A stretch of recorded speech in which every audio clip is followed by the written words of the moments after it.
À toutes et à tous, bonsoir et bienvenue sur cette émission spéciale. Aujourd'hui, nous abordons un fléau qui mine nos sociétés et freine le développement, les violences basées sur le genre.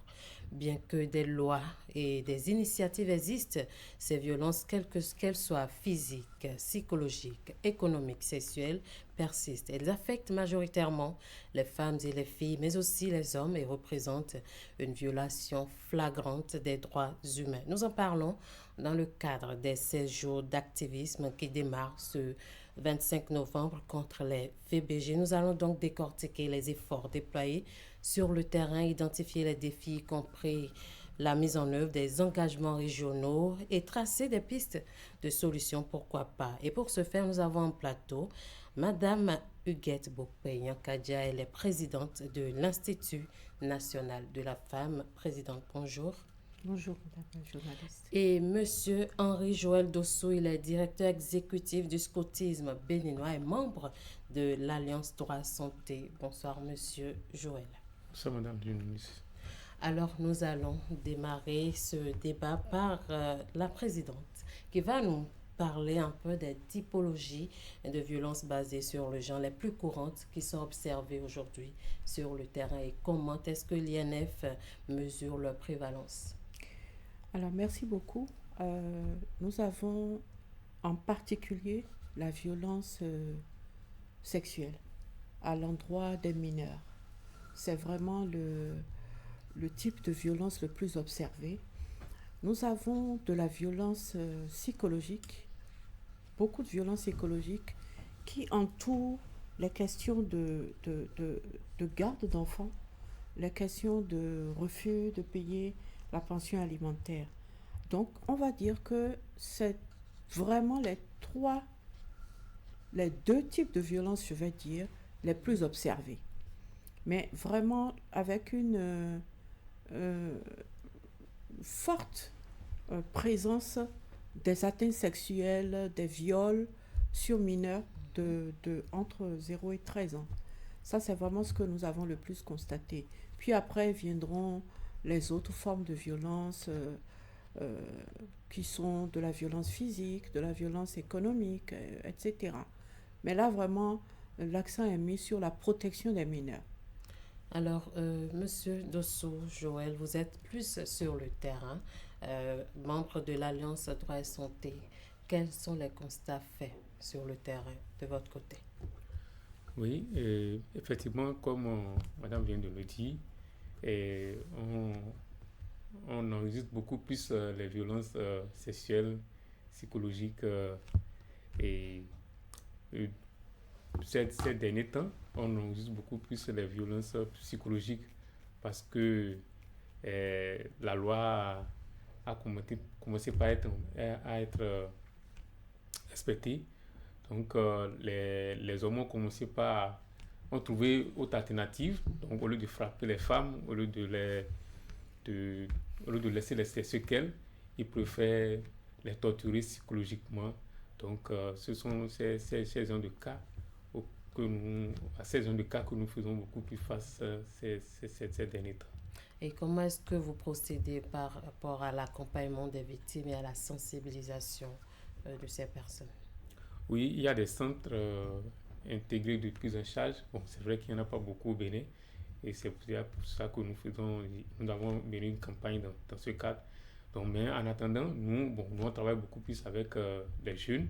Donc, il y a des creusets qui leur permettent de sensibiliser. Le fait déjà d'arriver à parler de son problème, ça permet déjà à ces personnes-là d'avoir déjà un peu de soulagement. On les oriente également vers les commissariats également pour qu'elles puissent se faire prendre en charge. Alors, l'Institut national de la femme, ce n'est pas une institution qu'on présente aujourd'hui depuis sa création. Il fait vraiment parler de lui. Alors, Madame la Présidente, parlez-nous un peu des actions qui sont menées par l'Institut national de la femme vis-à-vis des violences que vous remarquez plus sur le terrain que vous venez de citer. Alors, nous faisons d'abord de la prévention. Et cette prévention passe par des actions de sensibilisation à l'endroit non seulement des potentielles victimes, mais à l'endroit de la grande population en fait. Nous en faisons aussi en ciblant certaines catégories de personnes, notamment les jeunes, notamment les personnes qui travaillent dans les ateliers, qui sont en apprentissage, dans les ateliers de différents coutures, enfin tout ce qui est art. Nous allons également vers les établissements scolaires, y compris les universités. Nous travaillons beaucoup avec les différentes universités, les lycées, les collèges, les écoles primaires, etc.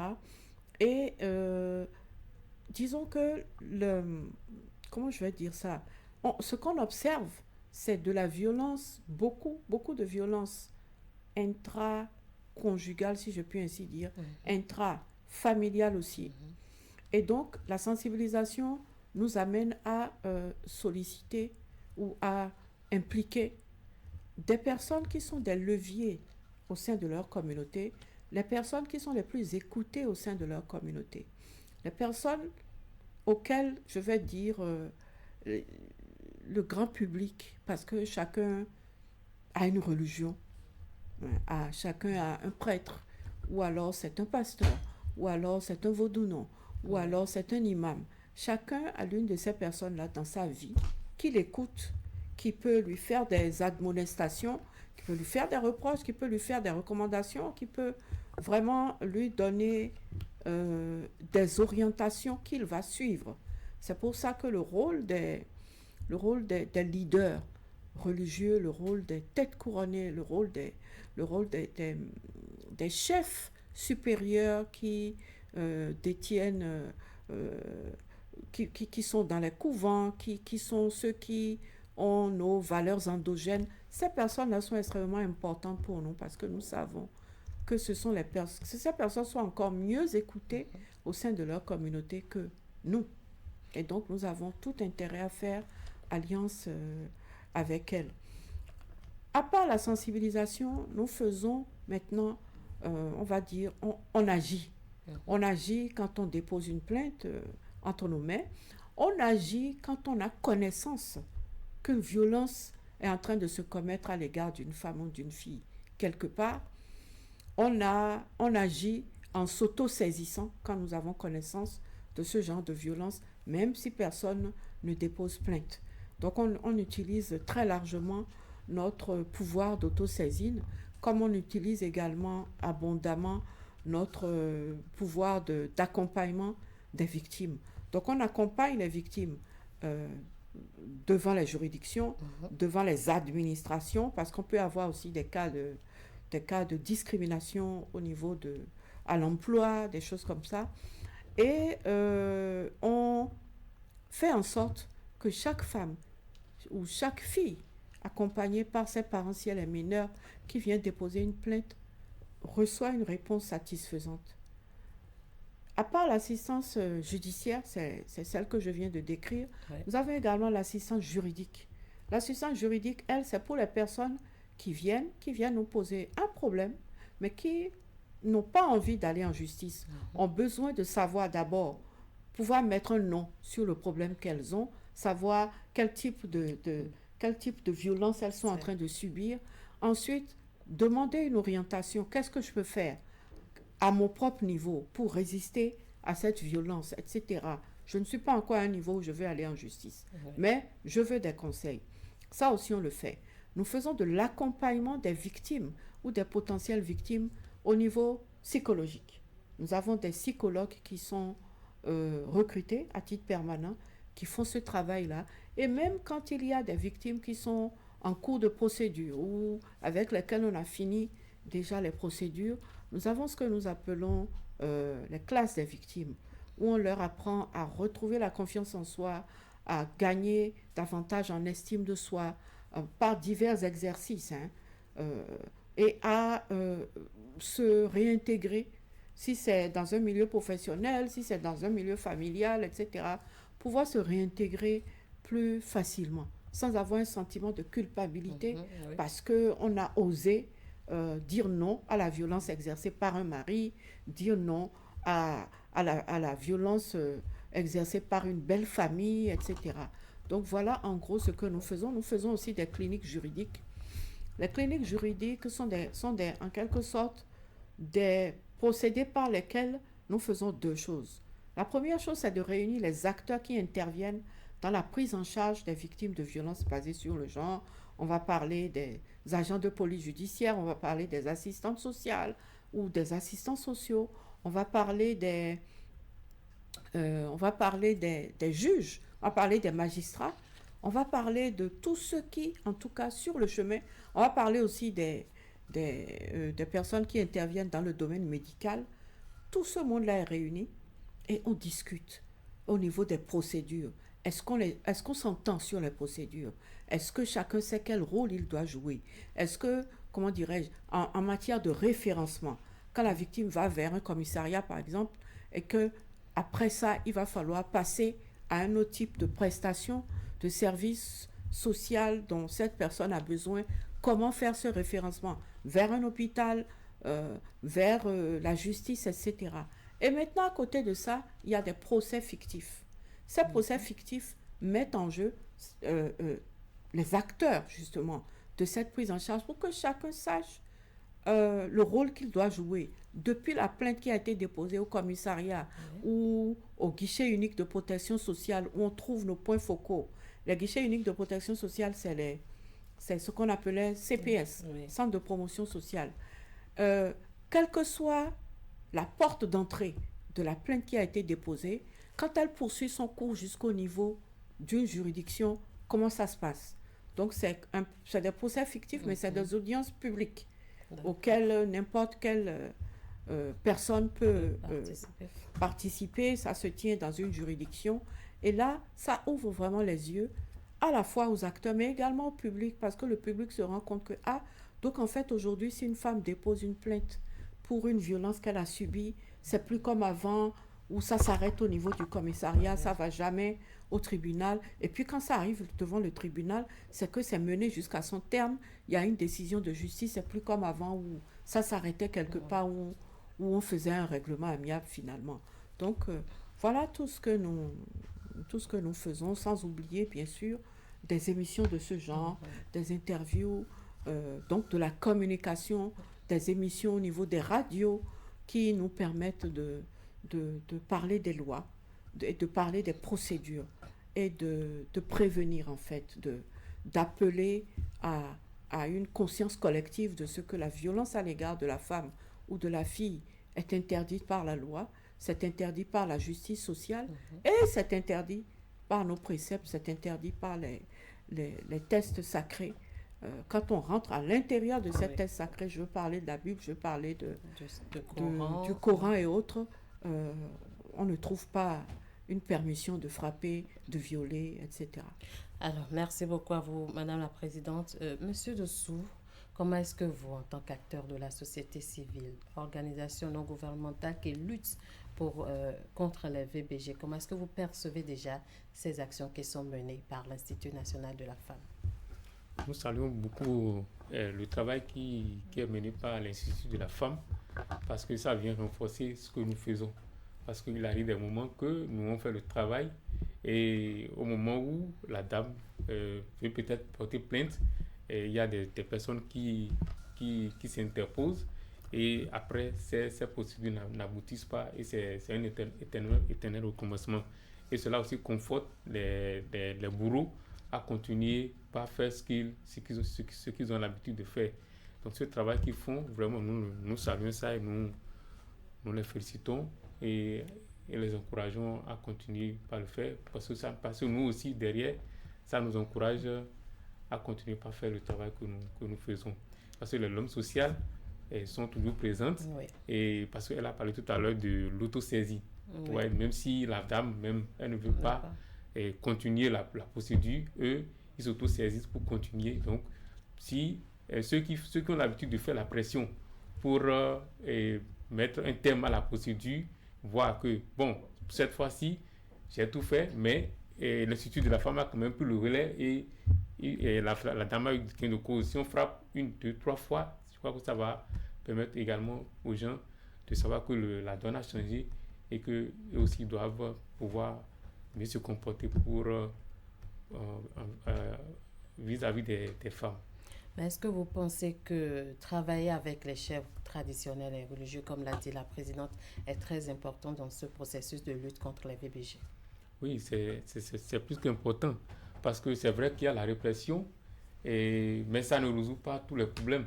Donc c'est toujours mieux de prévenir ou d'empêcher que les situations, qu'on aille à la répression. On dit souvent aussi que eh, un règlement, bon, en tout cas, ce que je disais, nous faisons un travail dans ce sens. Dans le cadre du plaidoyer dont j'ai parlé tout à l'heure, nous avons rencontré des terres couronnées et les autorités locales, les leaders communautaires. Parce que lorsque le problème se pose, parfois, c'est vrai que l'Institut de la femme reçoit des cas, mais tous les cas ne vont pas là-bas. Mais par contre, presque beaucoup de cas vont vers ces personnes-là. Oui. Dans les couvents, ces cas-là vont là-bas. Et c'est eux qui essaient d'abord de régler. C'est quand ça échoue que ça va peut-être à l'Institut de la femme ou au niveau du commissariat. Donc c'est important de faire savoir à ces personnes-là que on doit travailler à éradiquer le mal. Mais si eux-mêmes ne sont pas convaincus Oui. que c'est un problème, quoi Ça qu'on va soit être ce que nous difficile. allons faire, ça ne va pas Aboutir. aboutir. Alors, Madame la Présidente, est-ce que vous pouvez partager avec nous quelques chiffres des dossiers que l'INF a eu à traiter Oui, depuis un moment? j'ai quelques chiffres ici. Alors, le nombre de dossiers enregistrés depuis la création de l'INF, donc de septembre 2021 jusqu'à octobre 2025, à la date du mois dernier, c'est 7381. Alors, le nombre de décisions que nous avons obtenues depuis la création de l'INF en 2021 jusqu'à maintenant est de 910. Et si on prend maintenant le nombre de dossiers qui sont encore en instance devant les juridictions, depuis la création de l'INF jusqu'à présent, ils sont au nombre de 1611. Alors, pour montrer un peu comment l'utilité de l'Institut national de la femme et le fait que l'Institut national de la femme est aujourd'hui vraiment une référence, un refuge, je vais dire, pour les victimes de VBG, rien que cette année, nous avons reçu 3857 plaintes. Et il y a une bonne nouvelle dans tout ça.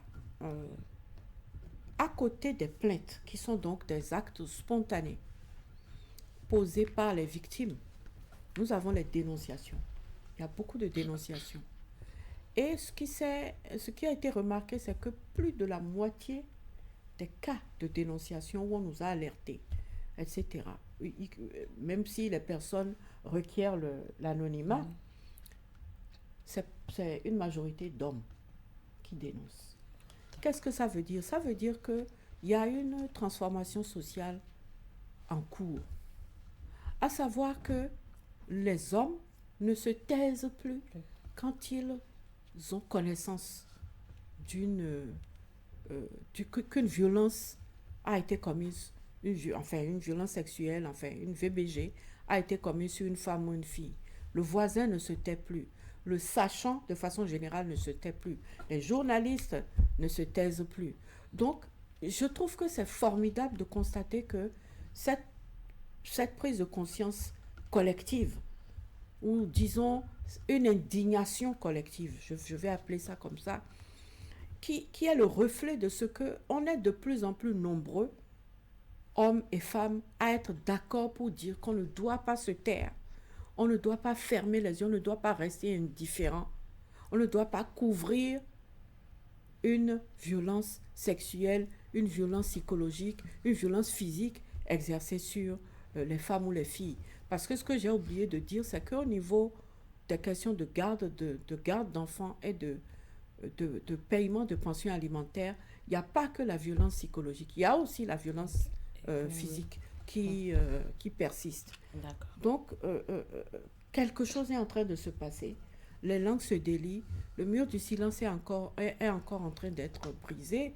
Et je peux vous dire que la volonté des leaders religieux et des têtes couronnées, des imams et autres, la volonté d'apporter leur contribution à ce combat que nous menons, c'est une volonté totalement affirmée.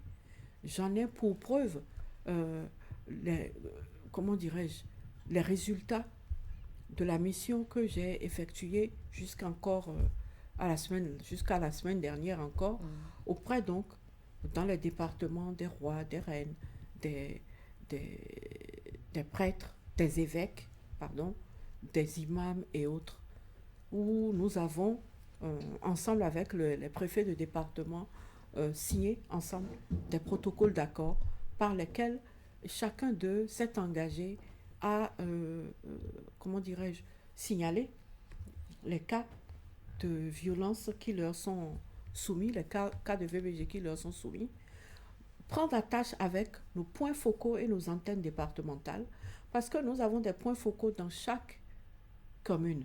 On a des points focaux qui sont logés au niveau des guichets uniques de protection sociale. Ils sont dans les écoles, ils sont dans les hôpitaux, ils sont dans les juridictions. Donc, les points focaux sont partout. Et donc, aujourd'hui, ces personnes-là, ces leaders-là, savent que en joignant les points focaux, ils pourront, comment dirais-je, transmettre ces cas-là devant eux. Ils ont tous réclamé les textes en m'expliquant que, en réalité, ce que nos lois disent, ce que le Coran dit, ce que la parole de Dieu dit, et ce que nos préceptes dans les religions endogènes disent, n'est pas contraire à ce que la loi dit. C'est vrai que sur certaines questions comme le mariage précoce et autres, il y a encore des combats à faire. Mais en ce qui concerne la violence exercée sur une femme ou une fille, le viol de mineurs, le viol de femmes et le mariage forcé des femmes et autres, mais ils sont allés loin pour m'expliquer que non, nous comment dirais-je, on ne tolère pas ça. Et c'est une très bonne nouvelle parce que c'est ça qui va nous permettre d'avoir un effet de refus collectif de la violence à l'égard de la femme et de la fille depuis la base. Vous n'avez pas idée de ce que la puissance de la parole d'un pasteur au cours d'un culte. Exactement. Vous voyez, ni oui. Ce que de l'imam, de l'évêque, etc.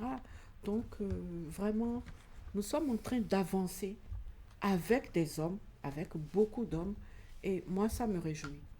Alors, vous avez parlé de l'existence des points focaux dans chaque commune. Vous aviez parlé de l'existence des centres de prise en charge, mais qui ne sont pas nombreux. L'agence droit santé a initié un plaidoyer dans ce cadre pour l'extension des CIPEC dans toutes les communes du Bénin.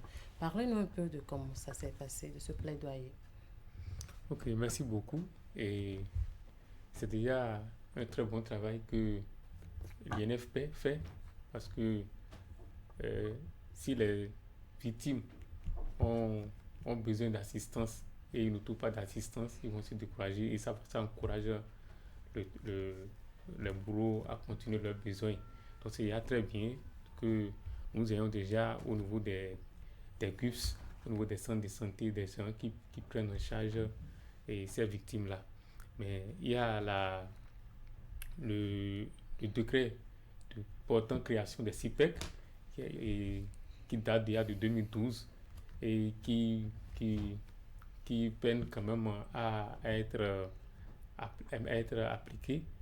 Et donc, depuis 2012 à ce jour, le décret veut qu'il y ait au moins un centre de prise en charge par département. Et à ce jour, nous ne sommes qu'à 3, et sinon 4, parce que 3 physiques et un virtuel. Et quand les victimes sont obligées d'aller au commissariat, après d'aller qu'on appelle à l'hôpital ou d'aller encore à la justice, parfois en faisant tous ces courses, ça les décourage. Donc, c'est pour ça que nous on a porté un plaidoyer, c'est un plaidoyer régional d'ailleurs, puisque la Ligue droit et santé est présente dans 6 pays de l'Afrique de l'Ouest. Donc dans les 6 pays, nous faisons un plaidoyer pour l'extension des centres de prise en charge holistique et dans tous les départements. Donc nous avons démarré ce travail par un atelier de l'élaboration de l'argumentaire qui a réuni les artistes, les journalistes et les acteurs de de la société civile engagée dans la lutte contre les violences basées sur le genre. Donc après cela, nous avons mené des plaidoyers de proximité à l'endroit du ministère des Affaires sociales. On s'était rapproché également de l'INEF dans le temps et des avocats de plusieurs structures. Et notre plaidoyer, donc, c'est de travailler à ce que nous ayons des centres de prise en charge dans chaque département du Bénin pour faciliter la vie à ces victimes et à ces survivants. Donc voilà ce qui est fait jusque-là. Et le vendredi prochain, dans le cadre en prélude au séjour d'activisme contre les violences faites aux femmes et aux filles, nous organisons également un café débat qui va se tenir à Casa Silo. Nos partenaires et les partenaires de l'Alliance Droit et Santé ont déjà fait le déplacement depuis le Burkina Faso. Et donc nous allons nous réunir à Casa Silo pour débattre de la question et entendre également les acteurs de la société civile donner la parole à tout le monde pour voir un peu comment nous pouvons faire pour que ce plaidoyer-là puisse pour que nous puissions avoir gain de cause par rapport à ce plaidoyer que nous sommes en train de mener. Je pense, si je ne me trompe, que ça fait partie également des défis également que se fixe l'INF, parce que l'INF également entend prendre en charge, si possible, holistiquement, si ça se dit, les victimes de VBG. Et si je ne me trompe, Madame la Présidente. Tout à fait. D'ailleurs, nous avons un projet. Nous sommes accompagnés dans ce projet par la Fondation Buffett, Belinda Buffett, je ne sais plus quel est son prénom. Suzanne Buffett. Nous sommes accompagnés par la Fondation Suzanne Buffett pour à terme construire, installer dans les départements des centres transitoires de prise en charge des victimes de violences basées sur le genre. Donc ce projet est un projet, c'est inscrit également dans le programme d'action du gouvernement. Ça va arriver. Ça va arriver. Merci. Pour le moment, c'est vrai que ce n'est pas simple parce qu'il y a les 3 centres, plus le centre virtuel, mais il y a aussi, par exemple, le centre Yatiego. L'Institut national de la femme travaille en collaboration avec le centre Yatiego pour loger, héberger provisoirement les victimes de violences basées sur le genre. C'est une réalité, c'est un défi, mais c'est un défi que nous allons très certainement relever.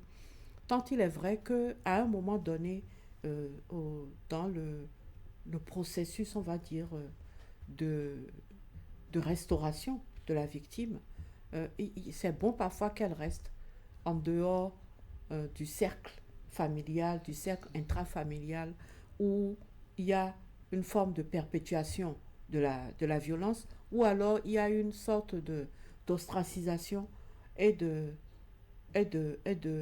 menace de sa personne pour avoir osé se plaindre de subir de la violence de la part d'un très proche qui va être son compagnon, qui va être son époux. Donc c'est vraiment dans le pipeline. C'est un défi parce que parfois quand elles viennent, les femmes, c'est difficile pour elles de retourner. Il y a des femmes qui sont retournées, qui ont vu leur bagage dehors, simplement parce que l'Institut national de la femme a invité le mari. N'eût été l'interdiction au Bénin de la répudiation et la promptitude avec laquelle, et là je tire un chapeau aux procureurs de la République de notre pays. Les procureurs de la République, quand ils ont des situations comme ça, ils rétablissent très vite les femmes dans leurs droits et leur font réintégrer le domicile conjugal avec des recommandations pour que rien ne leur arrive et qu'aucune violence, qu'elle soit physique ou qu'elle soit psychologique, ne soit commise à leur endroit. Mais vous conviendrez avec moi que nous sommes dans un contexte où il y a pas mal de couples, par exemple, qui habitent dans la maison familiale. Exactement. N'est-ce pas? Donc Alors nous allons rapidement. Vous avez quelque chose à dire? Non, je voulais y aller dans ce sens que la menace, elle est présente et tout le temps. Moi, j'ai connu une amie qui Bon, elle est activiste de lutte contre les violences basées sur le genre, donc elle était colocatrice avec une femme qui était très souvent battue par son mari. Elle en a eu ras-le-bol. Elle s'est rapprochée de la dame et lui a proposé une plainte à la police. La dame a accepté et quand ils ont appelé la police est venue, mais elle a nié. Du coup, son mari ne l'a jamais battue, que c'est faux. Qu'est-ce qui s'est passé? Elle a peur de se retrouver dehors. Oui, donc la menace est là, elle est présente. Donc. Alors nous allons parler très rapidement du cadre légal que le Bénin a par rapport à la lutte contre les VBG. C'est vrai que notre pays n'a rien à envier à d'autres pays. Nous avons la loi 2003-04 du 3 mars 2003 avec ses modifications de l'année 2021, si je ne me trompe, relative au droit à la santé sexuelle et reproductive. Néanmoins, il y a l'Union africaine qui a adopté en février 2025 une convention sur l'élimination de la violence à l'égard des femmes et des filles. Avant d'être présidente de l'INF, Madame Bokwe Nkadia, vous êtes avocate. Alors, quel est votre regard de juriste sur cette convention? Alors, mon regard de juriste est un regard, comment dirais-je, favorable. Je veux dire, c'est une bonne chose. C'est une bonne chose dans la mesure où ce que j'ai observé de nouveau dans la convention, quand je la compare par exemple au protocole de Maputo, ce que j'ai observé, c'est qu'il y a eu une extension du champ de protection des femmes et des filles contre les VBG, une extension au cyberespace, ce qui est normal puisqu'aujourd'hui, la cyberviolence à l'égard de la femme et de la fille est une réalité, est vraiment un fléau. La deuxième chose, c'est qu'il a été demandé également d'intégrer la masculinisation positive et la masculinité positive et nos valeurs endogènes, nos normes africaines dans les ingrédients de la lutte contre les violences faites aux femmes et aux filles. Pour ce qui est de nos valeurs traditionnelles endogènes, ce n'est pas nouveau, parce que c'est déjà prévu dans le protocole de Maputo. Donc, c'est une bonne chose. Cependant, en tant que juriste, en tant que présidente de l'Institut national de la femme, en tant qu'activiste des VBG, je dirais que à l'heure actuelle, le Bénin a déjà une longueur d'avance par rapport à la teneur de la convention. Dans le sens où nous avons vraiment des lois, surtout avec le triptyque de 2021 qui légifère à la fois sur les innovations, les avancées dans le code des personnes et de la famille, qui légifère également avec des innovations, l'élargissement du champ des conditions du recours à l'interruption volontaire de grossesse dans la nouvelle loi, mais surtout de la loi portant prévention et répression des infractions commises à raison du sexe des personnes. Quand on regarde tout ça, qu'on y ajoute les lois qui existaient déjà, que vous avez citées tout à l'heure, la loi sur les violences faites aux femmes qui est de 2001, et tout ça, on se rend compte qu'en fait, on est plutôt bien logé. C'est vrai qu'il y a encore des réformes à faire.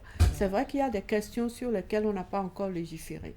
Quand on prend la question, par exemple, du statut des femmes qui ne sont pas mariées devant l'officier de l'état civil, mais qui sont avec le même homme, qui ont un compagnon depuis 20 ans, 30 ans, etc. Et les questions du sort qui leur est fait en cas de prédécès du mari et autres, il y a encore des choses à faire. Quand on prend le code de l'information et de la communication, quand on prend le code du numérique, qu'on le met en lien avec les violences basées sur le genre commises au moyen du numérique, on peut se dire qu'il y a encore des choses à affiner, des choses à peaufiner, des spécificités qu'on doit intégrer dans la loi. Mais de manière générale, je crois qu'on avance plutôt bien. Oui. Plutôt bien et que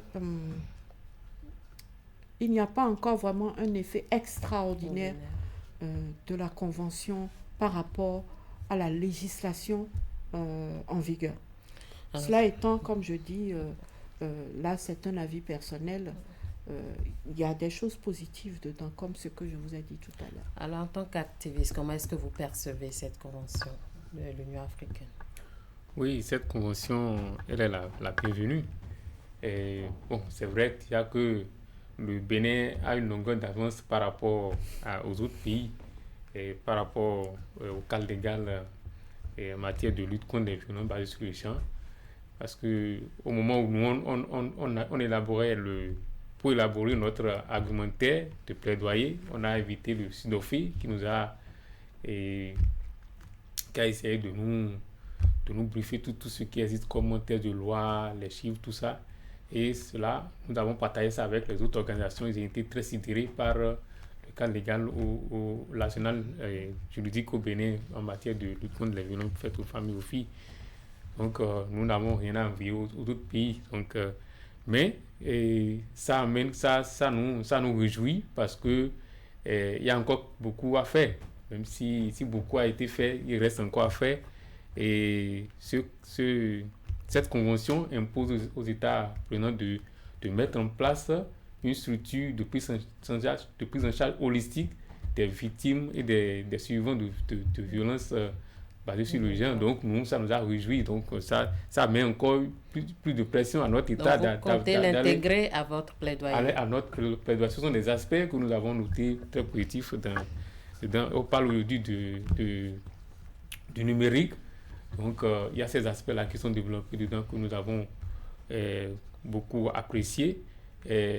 La Convention invite également les États à soutenir les organisations de défense des droits des femmes, donc financièrement et de façon durable.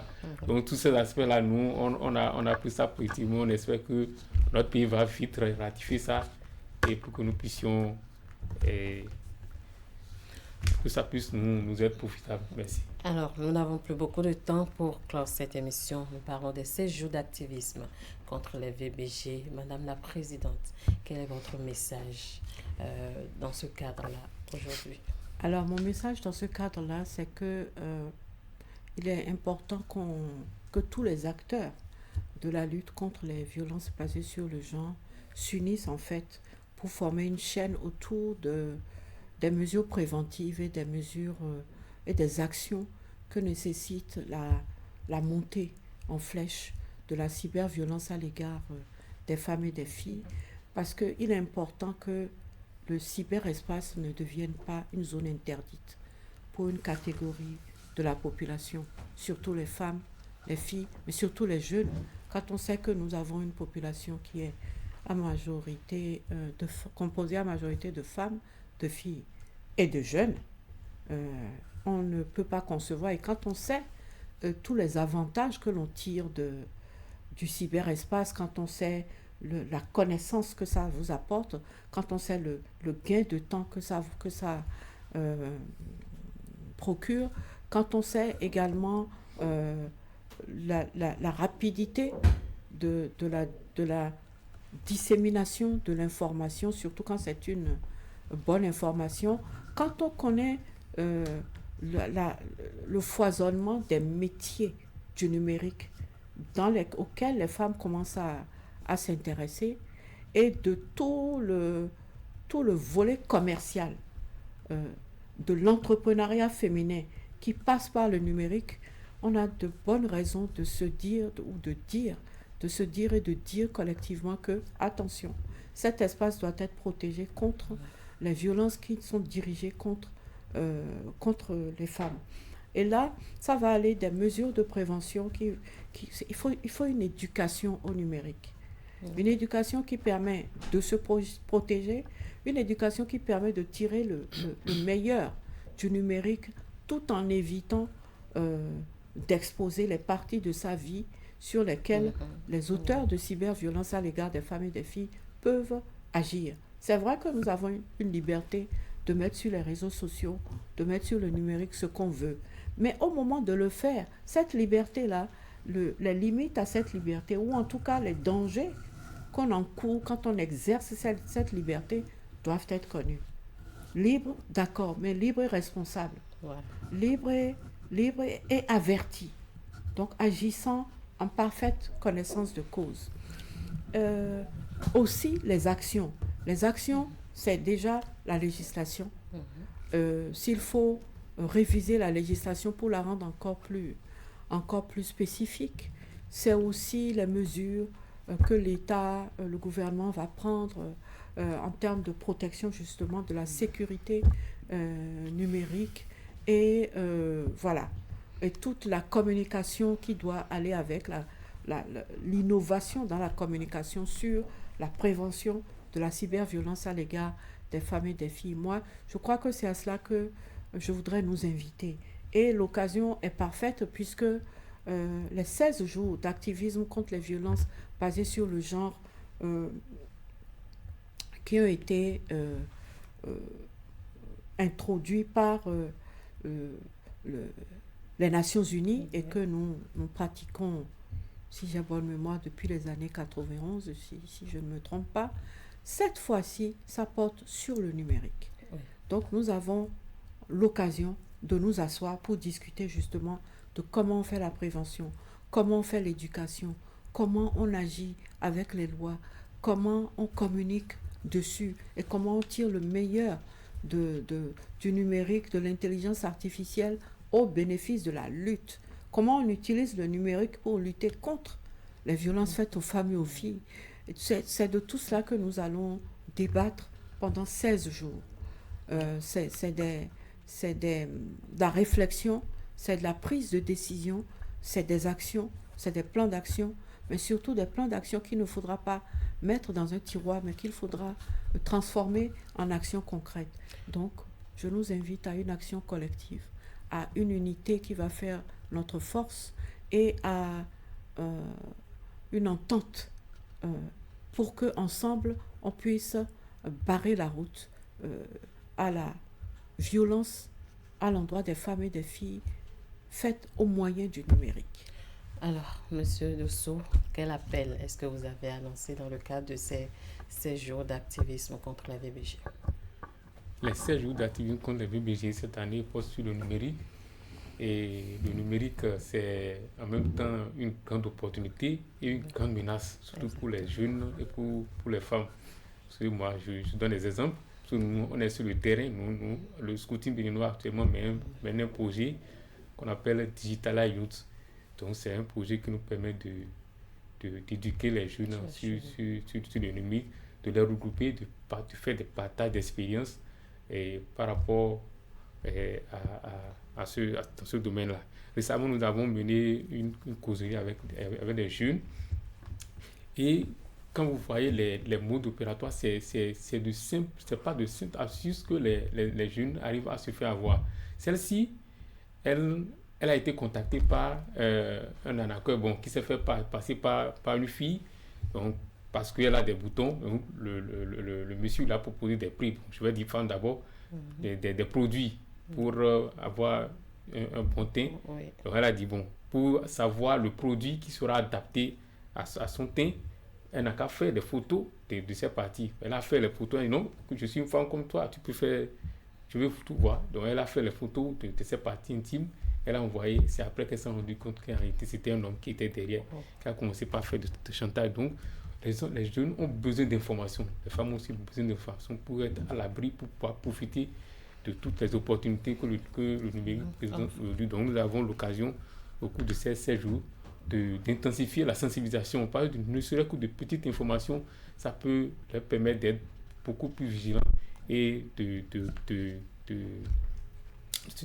de tomber dans les pièges. Donc, c'est aussi l'occasion de donner la parole aux victimes et à tous les acteurs pour que nous puissions réfléchir à comment nous faisons pour pouvoir mettre les jeunes et les femmes à l'abri du danger. Du danger, merci. Alors, merci beaucoup à vous. Nous retiendrons de nos échanges ce soir que des avancées notables sont notées en ce qui concerne la lutte contre les VBG au Bénin. Néanmoins, des défis sont également à relever, en l'occurrence la prise en charge holistique des victimes de VBG. Merci à vous, Madame la Présidente de l'INF, d'être passée sur ce plateau. Merci à vous, Monsieur Henri-Joël Dosso, directeur exécutif du scoutisme béninois et membre de l'Alliance 3 Santé.